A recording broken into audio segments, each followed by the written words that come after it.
रहीम। आज हम दरख्त लगवाने की और लगाने की एक मुहिम चला रहे हैं।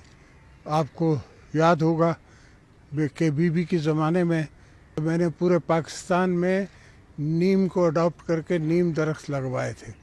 आज भी उतनी ज़रूरत है जो कल थी, आने वाले कल में और भी ज़रूरत होगी।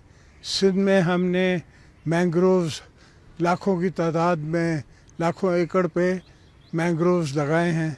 मैं दोस्तों से दरख्वास्त करता हूँ और पाकिस्तान कौम से दरख्वास्त करता हूँ कि हर जगह जहाँ उनको गुंजाइश हो वहाँ वो दरख्त लगाएं।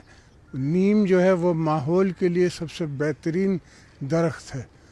आपके पास मच्छर कम होंगे, आपके पास और बीमारियां कम होंगी जितना नीम लगेगा। पाकिस्तान को बड़े चैलेंजेस हैं एनवायरमेंटल के, मगर इंशाअल्लाह हम उन सब को संभालेंगे, उन सब का ख्याल रखेंगे और पाकिस्तान को इस इश्यूज से भी निकालेंगे इंशाअल्लाह। पाकिस्तान पाइंदाबाद।